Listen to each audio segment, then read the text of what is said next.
하나님의 말씀 히브리서 13장 18절에서 25절입니다. 히브리서 13장 18절에서 25절 한 목소리로 합독하시겠습니다. 우리를 위하여 기도하라. 우리가 모든 일에 선하게 행하려 함으로 우리에게 선한 양심이 있는 줄을 확신하노니 내가 더 속히 너희에게 돌아가기 위하여 너희가 기도하기를 더욱 원하노라.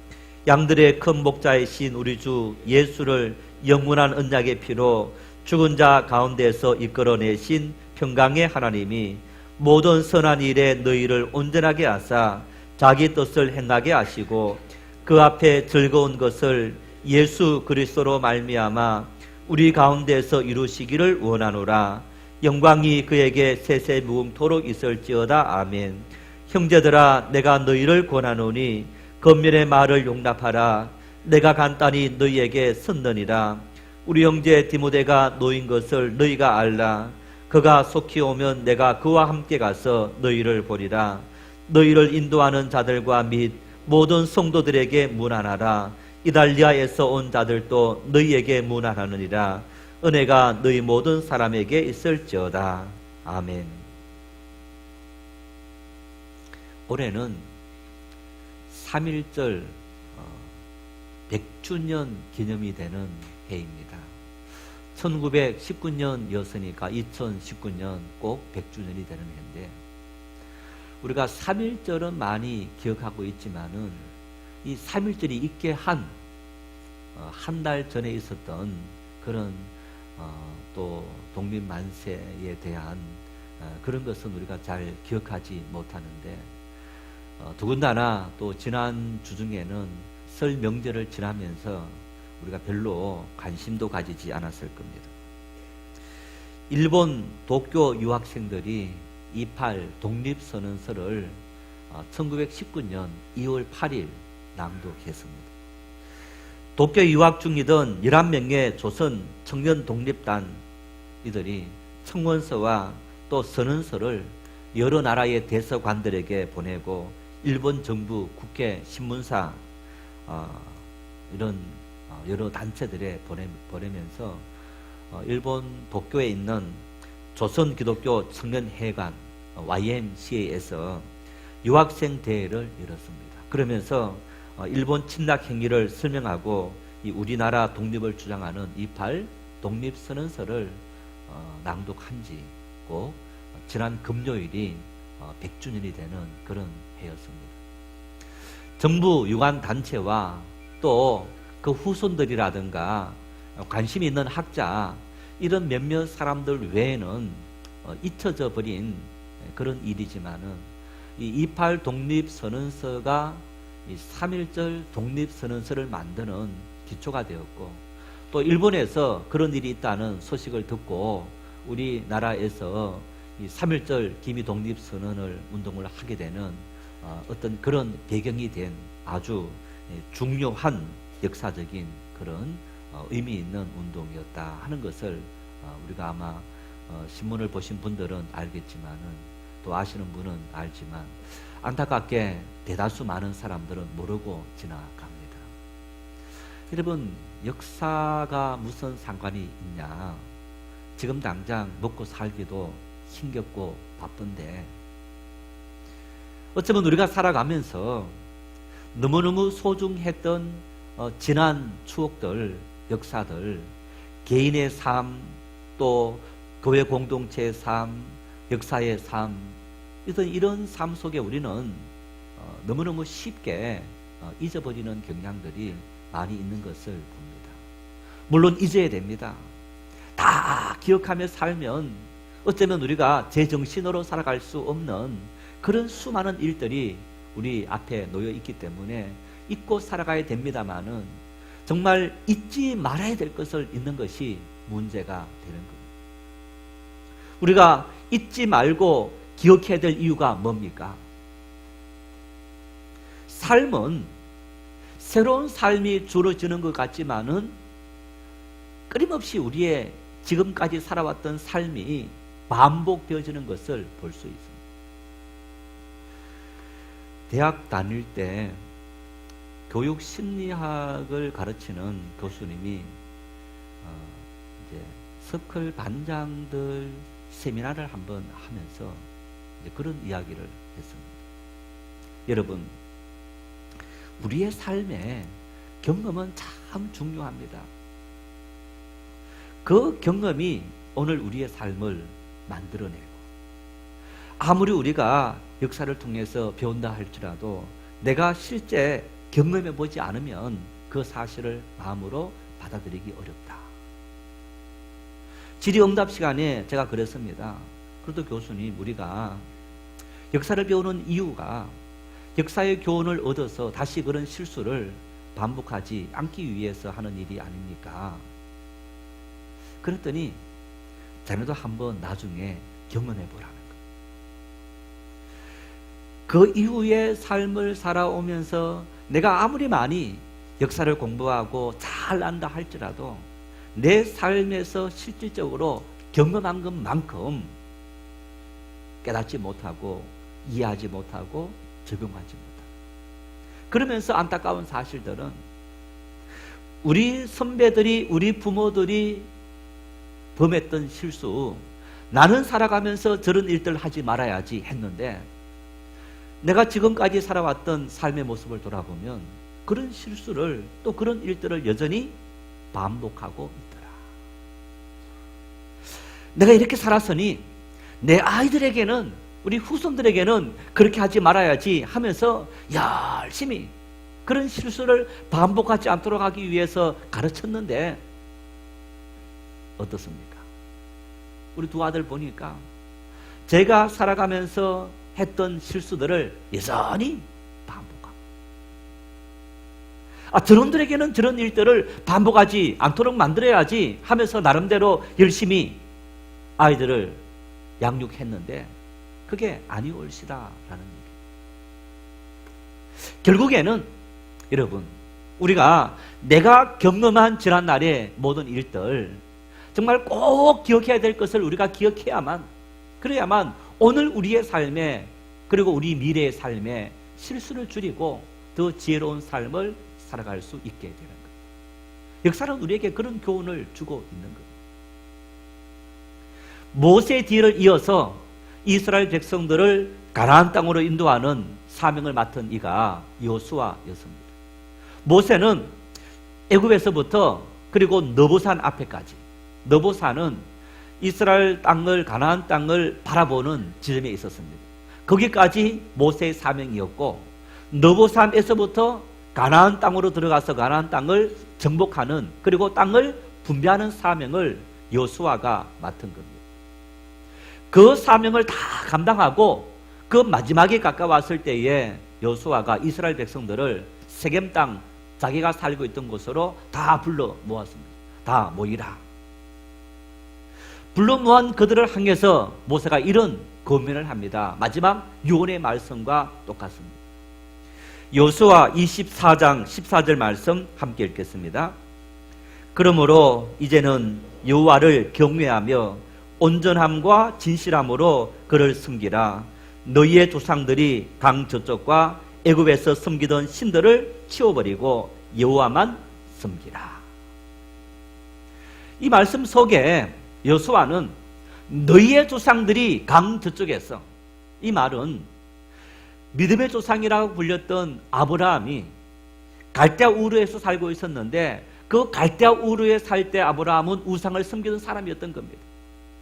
하나님께서 그를 불러내어서 믿음의 조상으로 삼으시고 가나안 땅으로 인도하셔서 하나님을 섬기는 믿음의 사람으로 인도하신 거예요. 세월이 흘렸습니다. 숫자가 많아졌습니다. 이스라엘 백성들이 애굽 땅에 정착을 했습니다. 그런데 믿음의 조상 아브라함, 이삭, 야곱의 믿음을 물받지 못하고 애굽 땅에 살면서 역시 애굽의 바로 신을 섬기는 그런 불순종적인, 또 우상을 섬기는 그런 삶을 애굽 땅에 살았던 이스라엘 백성들이 섬겼던 겁니다. 너희들이 이곳에 가나안 땅에 들어와서 다시 가나안 땅에 가나안 백성들이 섬겼던 바알과 아세라 신이 있는데 다시 너희들이 아브라함처럼, 그리고 애굽에 살았던 너희의 조상들처럼 또 너희 역시 마찬가지로 이 땅의 신을 섬기는 그런 어리석은 일들을 범하는 것이 아니냐. 무슨 얘기냐면요, 하나님 믿어도 우리는 직장에서는 직장의 법이 있고, 사회에서는 사회의 법이 있고, 국가에서는 국가의 법이 있다. 하나님을 잘 믿는다 할지라도 우리가 이 법을 따라야만, 그래야만 우리가 이 사회에서 성공할 수 있지 않느냐. 여러분, 어쩌면 우리 모두 그러한 생각을 가지고 있는 거예요. 여호수아는 바로 그러한 삶을 사는 자세를 우상을 섬기는 일이다라고 규명하고 있습니다. 무슨 얘기냐 하면, 너희들을 바로, 애굽의 바로의 엄청난 그 권한, 신의 대리인으로 세상을 섬기는 그 바로의 손에서부터 너희를 건져내신 분이 누구냐? 전능하신 하나님이 아니냐. 너희가 광야 40년 동안의 그 힘겨운 시간들, 하나님께서 너희에게 40년 동안 만나를 내려서 너희가 먹게 하고, 마실 물이 없을 때는 반석에서 물을 나게 하시고, 홍해 바다를 건너게 하시는 이런 엄청난 이적을 하나님은 너희들에게 행하지 아니하셨느냐. 하나님은 애굽 땅에 그 애굽의 어떤 바로라는 그 신의 대리인도 이기는 하나님이시고, 광야 척박한 땅에 아무것도 없는 그곳에서 하나님께서 너희들을 먹이시고 인도하시는 하나님이 아니냐. 그 하나님은 이 가나안 땅에서도 너희를 먹이시고 인도하시는 전능하신 분이심을 너희가 믿어라. 이스라엘 백성들이 그렇게 살지 못했기 때문에, 여러분, 비유를 하면 이렇게 할 수 있습니다. 우리 법이 있어요. 법이 있는데 최고의 법이 무슨 법입니까? 헌법이에요. 그 헌법 밑에 형사소송법, 민법, 또 뭐 상법, 이런 법들이 있습니다. 또 그 법 밑에 대통령 영도 있고, 또 이 조례도 있고, 뭐 이러한 하위 법들이 다 있는 거예요. 어떤 기업에서 우리의 기업은 이런 법칙이야, 이런 원리를 따라서 해. 요즘 우리 사회 최저임금 때문에 참 힘들지 않습니까? 그래서 직원하고 사장님이 우리 너무 힘드니까 너 그만둘래? 아니면 최저임금보다 못한 월급 받고 여기 일할래? 합의 봐서 월급은 그만큼 올리지 않고 내가 요거 받고 일하겠습니다. 둘이 합의 봤어요. 최저임금법 위반해서 사장님이 이렇게 법에 걸리게 됩니까? 안 걸리게 됩니까? 걸려요. 아무리 직원하고 두 사람이 합의 보더라도 안 된다는 거예요. 더 상위의 법이 있기 때문에. 우리가 살아가는 삶의 세상 속에 여러분, 가정이 있고, 내가 속한 직장이 있고, 사회가 있고, 국가가 있습니다. 다 소중합니다. 하나님께서 우리에게 가정을 허락해 주시고, 또 이 공동체에서 함께 살아갈 수 있는 그런 어떤 은혜를 부어주셨는데, 우리 하나님은 너희가 삶을 살아가면서 하나님의 법을 가장 중요하게 여기라. 그러면 하나님께서 너희의 모든 삶을 다 형통케 인도해 주리라. 이런 요구를 여호수아가 이스라엘 백성들에게 하고 있는 겁니다. 어쩌면 우리의 믿음들은 여러분 끊임없이 그런 도전을 받게 되는데, 이러한 여호수아의 권면에 대해서 이스라엘 백성들이 답변했습니다. 이스라엘 백성들의 답변이 여호수아 24장 16절 17절인데 함께 읽겠습니다. 백성이 대답하여 이르되 우리가 결단코 여호와를 버리고 다른 신들을 섬기기를 하지 아니하오리니 이는 우리 하나님 여호와께서 친히 우리와 우리 조상들을 인도하여 애굽 땅 종되었던 집에서 올라오게 하시고 우리 목전에서 그 큰 이적들을 행하시고 우리가 행한 모든 길과 우리가 지나온 모든 백성들 중에서 우리를 보호하셨으며. 지금 이 말을 듣고 있는 사람들은, 남성들은 애굽 땅에서 출발할 때 만 20세 미만이었던 사람들입니다. 왜냐하면 만 20세 이상 사람들 중에서, 남성 중에서 가나안 땅에 들어온 사람은 여호수아 갈렙 두 사람밖에 없기 때문에 대다수가 20대 미만의 청소년, 청년들이었던 겁니다. 그렇지만은 그들이 부모의 손에 의해서 부모들과 함께 애굽을 떠나고 광야 40년 동안 거쳐오면서 자기들이 눈으로 홍해가 갈라진 것을 직접 목도한 겁니다. 매일 만나를 먹는 그 사실을 자기들이 목도한 겁니다. 여리고 성이 무너진 그 사실들을 자기들이 직접 목도했습니다. 여호수아에게 우리가 이러한 사실을 경험했는데 어떻게 우리가 하나님을 버리고 하나님을 떠날 수 있습니까? 이렇게 이야기하면서 당신의 말처럼 요구처럼 우리가 하나님을 꼭 지키며 믿음으로 살겠습니다 라고 결단했습니다. 여러분, 이 결단이 얼마나 같겠습니까? 이스라엘 역사 속에 이런 결단이 계속적으로 흘러갔습니까? 여호수아 이후에 사사기를 보면 사사기 내용들은 이런 내용들입니다. 이스라엘 백성들이 자기 속인의 좋은 대로 살았더라. 하나님의 말씀을 떠나버리고 내 생각과 내 방법을 따라 살아갔는데 대다수가 그 땅에 바알과 아세라 우상을 섬기는 그 사람들처럼 그렇게 그것을 따라가고 다 하나님 말씀보다는 자기 소견에 좋은 대로 살았더라. 세상의 방법으로 살았더라라는 얘기입니다. 하나님께서 그들과 함께 하셨다가 그들을 놓아버립니다. 그러자 삶의 시련이 찾아왔습니다. 또 이방 백성들이 와서 그들을 통치합니다. 하나님 앞에 우리가 회개합니다. 용서해 주십시오. 기도하면 사사를 세우고 그들을 물리치고 하나님께서 그들을 다시 통치하는 이러한 일들이 계속적으로 반복되어지는 것을 볼 수 있습니다. 왜 이스라엘 역사 속에서 이러한 일들이 반복되어졌느냐? 하나님께서 부르셨다면, 믿음의 사람으로 부르셨다면 하나님께서 끝까지 잘 지켜줘야 될 텐데 왜 그들의 삶 속에 이러한 일들이 비일비재하게 반복되어지느냐? 여러분, 이런 고민은 오늘 우리에게도 있습니다. 우리의 삶 역시 마찬가지입니다. 하나님께서 나를 부르셨다. 참 저분은 하나님께서 부르셔서 참 믿음의 사람이야. 저 가정은 믿음의 가문이야. 그런데 믿음의 삶을 사는 믿음의 사람들 중에서 환난 속에, 역경 속에, 어려움 속에 또 어떤 사람들은 심지어 하나님이 어디 있느냐 하고 외면해버리는 이런 일들도 생기는 것을 우리가 볼 수 있습니다. 무엇이 문제입니까? 무엇이 문제라서 우리의 신앙을 이렇게 만든 겁니까? 신앙을 자동차에 비유하면 이렇게 비유할 수 있습니다. 자동차가 있습니다. 아무런 이상이 없어요. 움직이는데 아무런 이상이 없어. 고장난 곳이 전혀 없어. 그런데 아무리 시동 걸어도 차가 시동이 걸리지 않습니다. 왜 그럴까요? 뭐가 없어서? 네, 기름이 없어서. 차가 아무런 문제가 없는데 시동을 걸어도 시동이 걸리지 않는 거예요. 기름이 없어서. 기름을 가득 채웠습니다. 가득 채웠습니다. 한참을 차를 타고 다니다가 보니까 또 시동이 안 걸려요. 뭐가 없습니까? 또 기름이 없어.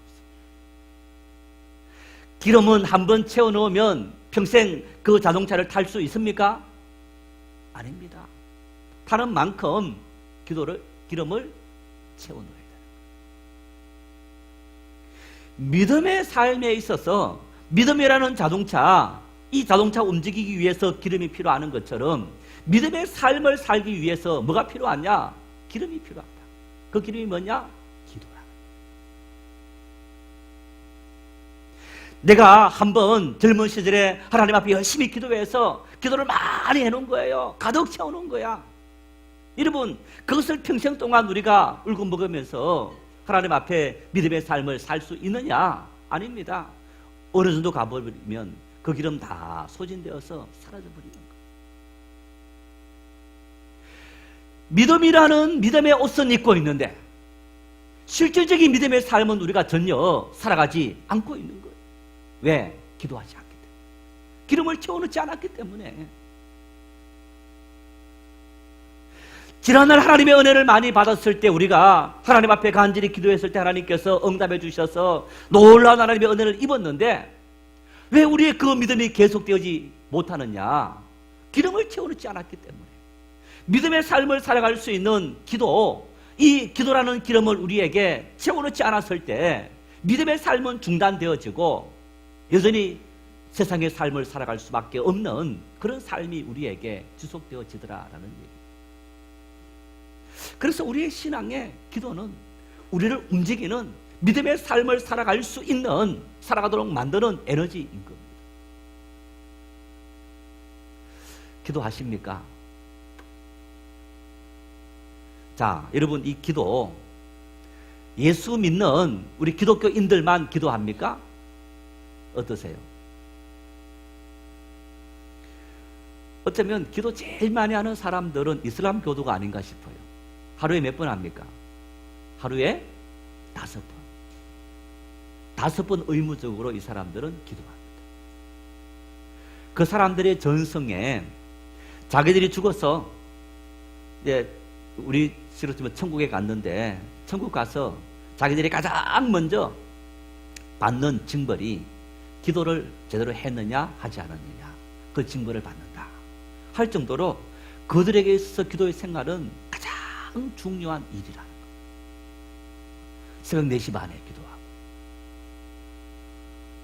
정오 전에 기도하고 오후에 기도하고 해가 지기 전에 기도하고 밤에 자기 전에 기도하고 5번씩 이 사람들은 기도하는 거예요. 라마단 기간에는 30일 동안 해가 뜰 때부터 해 질 때까지 이 사람들은 금식하는 거예요. 금식하면서 뭐 합니까? 기도하는 일이죠. 자기들의 신을 생각하는 일을 하는 거예요. 이슬람 교도들만 기도하는 게 아닙니다. 여러분, 불교인들, 불자들도 기도하지 않습니까? 기도하는데 보십시오.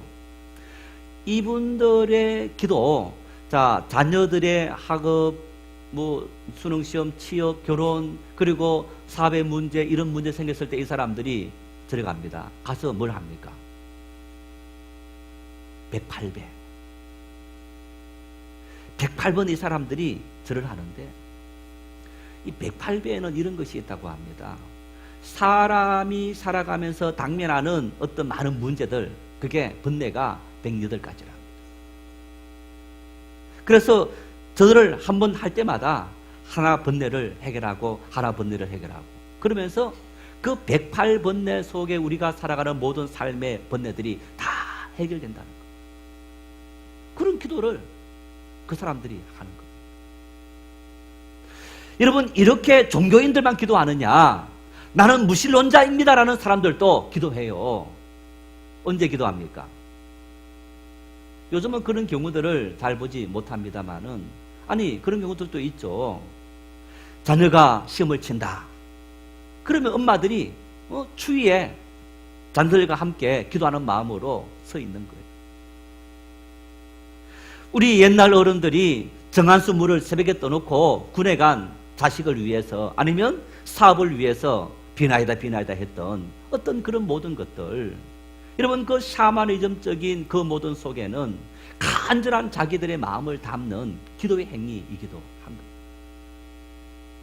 종교를 가지고 있는 사람이든 종교를 가지지 않는 사람이든 인간에게는 내가 어떤 문제에 직면했을 그때에 누군가를 의지하고 싶은 그런 마음이 생기는 거예요. 어떤 한 지성인인 남성이 자기 아내가 종교를 가지면서 기도를 하더라는 거예요. 기도라고 한다. 아, 이 어리석은 사람, 자기 힘으로 살아가지 쓸데없이 무슨 기도하러 가느냐. 그랬는데 아이가 고3이 되어지면서 시험 성적 받으면서, 여러분, 아이들이 스트레스를 많이 받지 않습니까? 그런 것 때문에 정말 조마조마하는 마음이 생기니까 그때서야, 야, 정말 알지 못하지만은 누군가를 의지하고 싶다, 그 마음이 생기더라.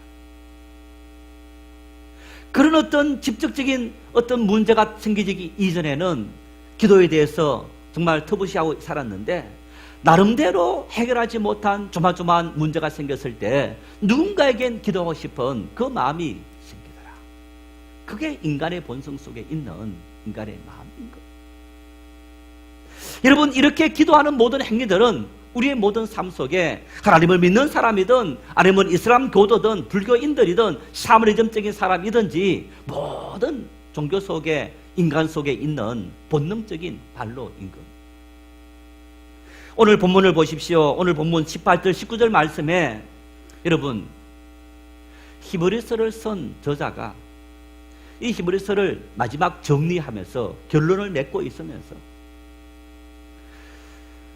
우리가 믿는 예수 그리스도는 유대인들이 생각하는 가장 위대한 존재이다라는 하나님 외에 위대한 존재이다 생각하는 천사보다 높은 분이시고 유대인들을 있게 만들었던 믿음의 조상인 아브라함보다도 높은 분이시고 그리고 유대 이스라엘 백성을 있게 만든 기초를 쌓은 모세보다도 위대한 분이시다.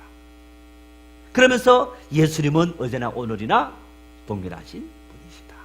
우리가 이 예수 그리스도를 믿어야 된다. 그러면서 그런 권면을 다 끝내놓고 이 말씀을 마무리하면서 그 성도들에게 이 사도가 이런 요청을 하는 겁니다. 18절 말씀을 우리가 다시 한번 같이 읽겠습니다. 우리를 위하여 기도하라. 우리가 모든 일에 선하게 행하려 함으로 우리에게 선한 양심이 있는 줄을 확신하노니. 우리를 위해서 기도해라. 기도를 요청하고 이 말은 무슨 얘기입니까? 마지막으로 당부하는 한마디 말. 지금까지 이 편지를 써보내면서 편지를 받는 성도들에게 믿음의 교훈을 쭉 하고 결론을 맺는 마지막 한마디, 나를 위해서 자기와 함께 사역하는 사역자를 위해서 당부하면서 그 한 마지막 한마디가 우리를 위해서 기도해 주십시오. 뭘 의미합니까? 믿음의 삶을 사는 성도들과 하나님의 일을 감당하는 사역자들에게 있어서 가장 중요한 것이 뭐냐? 기도라는 얘기. 하나님 앞에 부름을 받았다. 여러분, 부름을 받은 그때부터 우리는 하나님의 은혜와 하나님의 능력으로 살아가야 되는데 그 하나님의 은혜와 능력이 임하는 통로가 뭐냐? 그것이 바로 기도라는 얘기입니다. 여러분들이 저를 사랑해서 줄 수 있는 최고의 축복이 뭐냐? 저를 위해서 하루에 한 번 이상 기도해 주는 일입니다. 주신 사명을 잘 감당하도록 마귀의 시험에 넘어가지 않고 겸손하게 첫사랑을 잃지 않고 주신 사역을 잘 감당하도록 기도해 줄 수 있기를 바랍니다.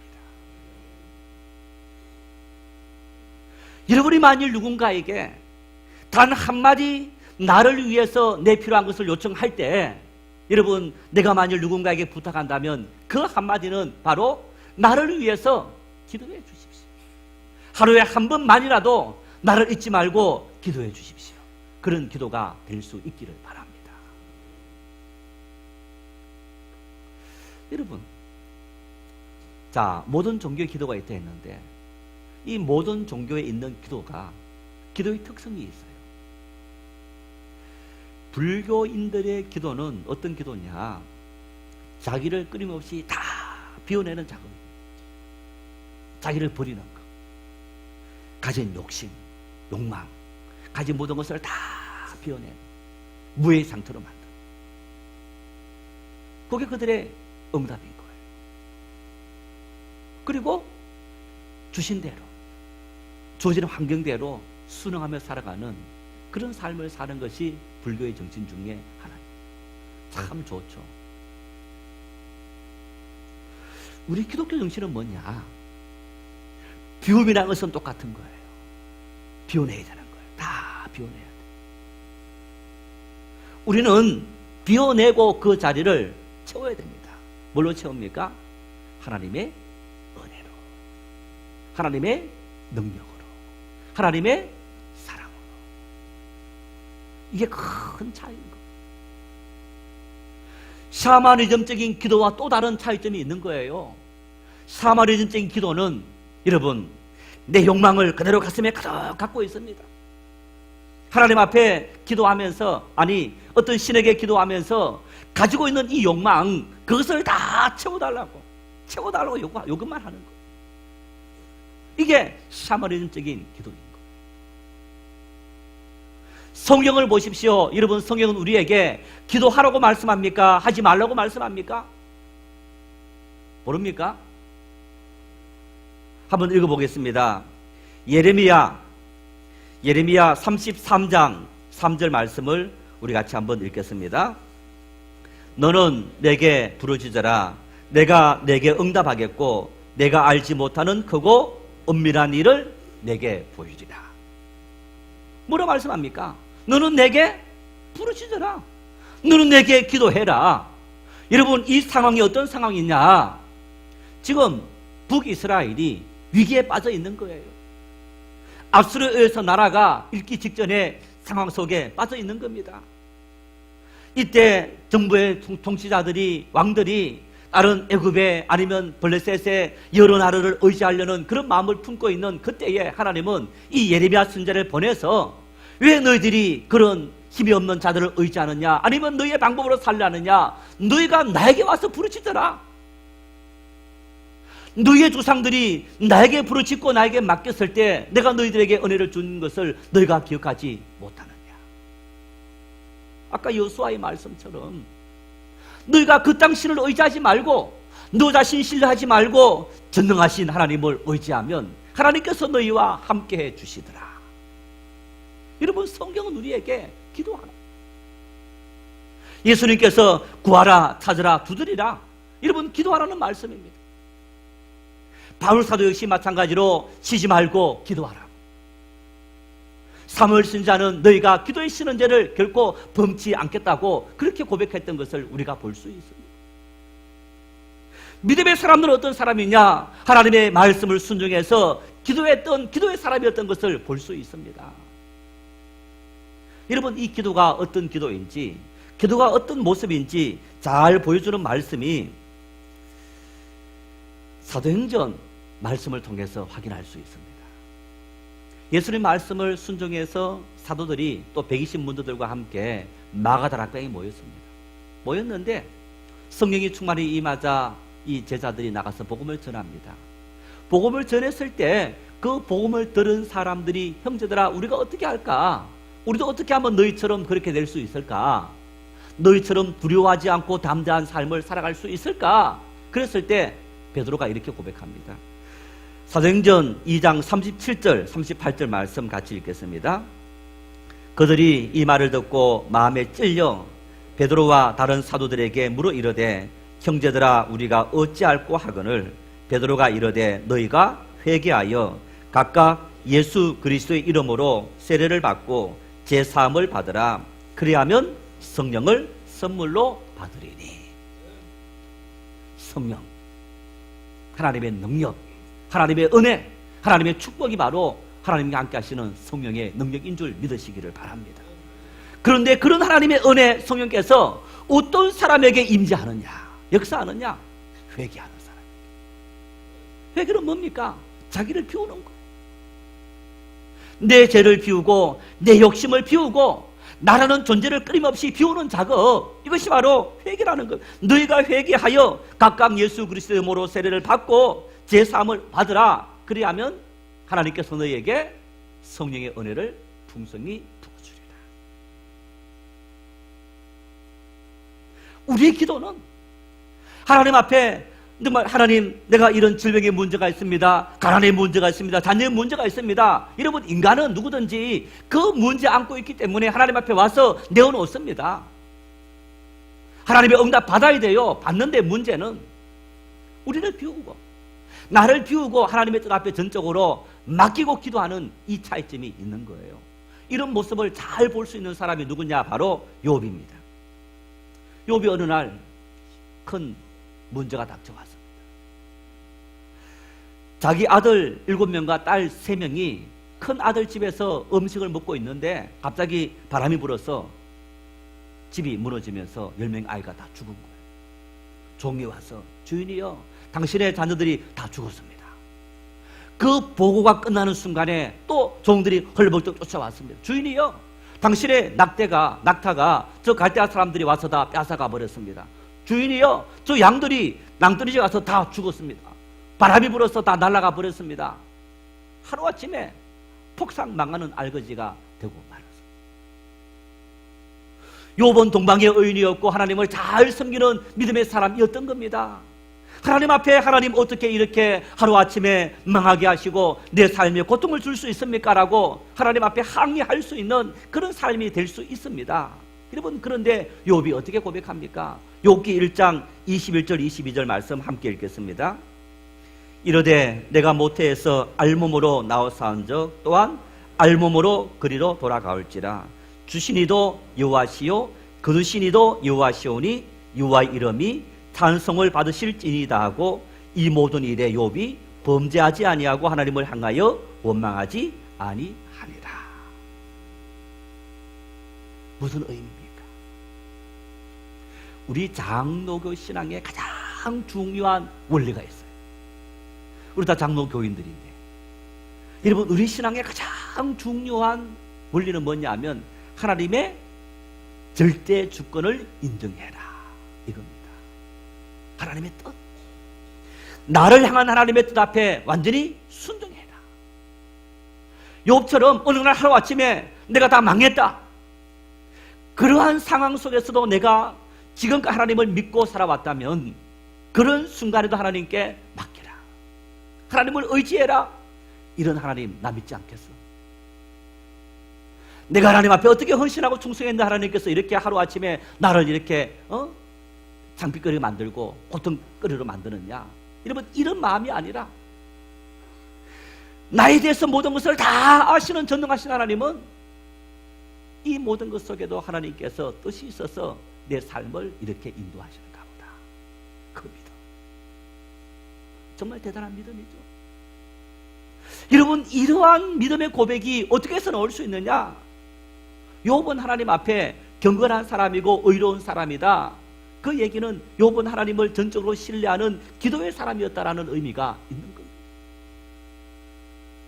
자기를 완전히 비우는 회개, 내 욕심과 내 의를 완전히 비우는 그런 회개가 있고 하나님의 은혜로 충만히 채워진 욥의 상태는 이러한 시련 속에도 하나님을 원망하기보다는 하나님 앞에 모든 것을 다 맡기는 믿음의 삶을 살아갑니다. 이 얘기는 안 하려다가 우리 이번에 청년 중에 한 명이 우리 영민이가 경인교대에 합격을 했습니다. 대학 가는 시험을 치면서부터 영민이는 이제 교대를 가려고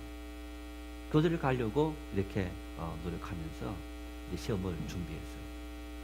우리 둘째 우찬이하고 같이 동갑이라서 얘들이 고3 수능 시험 이제 칠 그때도 교회 수련회 했는데 같이 왔어요. 영민이가 재수 3수 쭉 해가면서도 아동부 교사를 계속했어요. 우리 영민이 아빠가 지금 여기 있는지 모르겠는데, 예, 교회 같이 와요. 우리 이제 카페에도 같이 와서 인사도 하고, 처음에는 식사도 안 하시다가 어쩌면 밥 드시고, 예배 이제 올라오시기도 하고, 그렇게 하시는데, 참 제가 우리 이현주 집사님과 그 아빠가 참 대단하신 분이다. 아들이 한 번, 두 번, 세 번 떨어지면 어쩌면 그러면서도 주일마다 교회 와서 봉사 다 하는 거예요. 야, 너 하나님 그렇게 섬기는데 말이야, 하나님께서 너 학교도 안 시켜주고 이런 원망 될 수 있고, 그런 하나님 믿지 마 할 수도 있는 일이 아니겠습니까? 꿈을 향해서 포기하지 않고 계속적으로 그 학교를 자기 목표한 일들을 이루기 위해서 노력했는데 이번에 합격을 한 거예요. 재수, 삼수 해가는 과정 속에서 정말 시간과 싸움, 어떤 여러 가지 많은 시험들이 있었겠지만은 어쩌면 정말 제가 주일마다 교회에서 볼 때 대견스럽기도 하고, 한편으로 다른 어떤 누구보다도 하나님, 저 영민이, 그런 기도가 나오지 않을 수가 없는 거예요. 그런데 하나님께서 올해 드디어 붙여주시고 꿈을 향해서 달려갈 수 있도록 인도해 줬는데, 여러분, 그 속에, 영민이 속에 하나님을 의지하는 신실한 믿음, 그 믿음으로 염려하지 않고 다 맡기고 갔을 때 하나님은 그 아이를 통해 영광을 받으시는 은혜를 우리가 함께 나눌 수 있게 될 겁니다.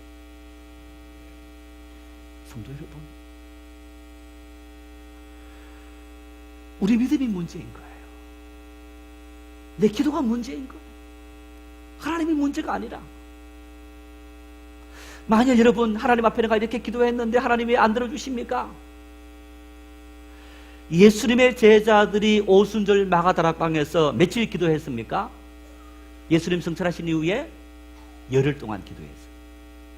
열흘 동안 그들이 전념으로 기도했는데 요즘 말로 하면 기도원에 들어가서 열흘 동안 기도만 했던 거예요. 여러분, 어떤 문제가 생겼을 때 내가 이 문제를 하나님께 맡겨야지 하면서 짐 싸서 기도원에 들어가서 열흘 동안 기도해 본 적이 있으십니까? 아마 단 3일도 하지 않았을 거예요. 하나님 앞에 열흘 동안 기도하면서 나를 완전히 비우는 회개와 그리고 내 힘으로 살아왔던 그 모든 회개를 다 하면서 선하신 하나님, 나의 삶에 당신의 자녀들의 삶을 최상으로 인도하실 그 하나님 앞에 나를 완전히 비우고 내 삶은 하나님의 은혜로 살겠습니다. 그 은혜를 채우고자 하는 열망이 있을 때에 하나님은 하나님의 방법으로 우리 속에 역사하시는 줄 믿으시기를 바랍니다. 그런 간절한 기도, 여러분, 이런 기도가 수많은 믿음의 영웅들을 만들어냈고 하나님 앞에 그들이 하나님의 은혜를 풍성히 누릴 수 있고 어떤 시련 속에서도 하나님을 원망하지 않고 도리어 감사할 수 있는 그런 삶을 살게 되었더라. 따라합시다. 내 평생에 기도로 살고 기도로 죽으리라. 우리 모두 결단할 수 있기를 바랍니다. 그리스도인은 기도의 사람입니다. 하나님 앞에 나를 비워내는 작업, 그리고 하나님의 은혜를 채우는 작업, 이게 우리의 기도입니다. 기도는 우리의 믿음을 움직이는 기름입니다. 믿음이라는 자동차를 움직이게 만드는 기름인, 오일인 겁니다. 이 기름이 있어야만 우리가 하나님 앞에 믿음으로 살아갈 수 있게 되는데, 하나님 앞에 기도하는 오일을 끊임없이 공급받는 이런 삶이 우리의 삶을 있게 만든다는 사실을 기억하고 우리 평생에 하나님을 마음껏 기도할 수 있는 그런 삶이 될 수 있기를 바랍니다. 찬양의 기도입니다. 찬양할 때 내 심령이 하나님 앞에 기도하는 겁니다. 말씀을 들을 때에 하나님의 그 말씀이 우리의 기도가 되고 아멘 할 때 그 말씀이 우리의 심령을 감동하고 내 삶을 변화시키고 하나님 앞에 비우는 작업이 되고 은혜가 임하는 통로가 됩니다. 하나님 앞에 주여 하나님께 모든 것을 맡깁니다. 우리의 고백이 하나님의 능력이 되고 은혜가 되시는 줄 믿을 수 있기를 바랍니다.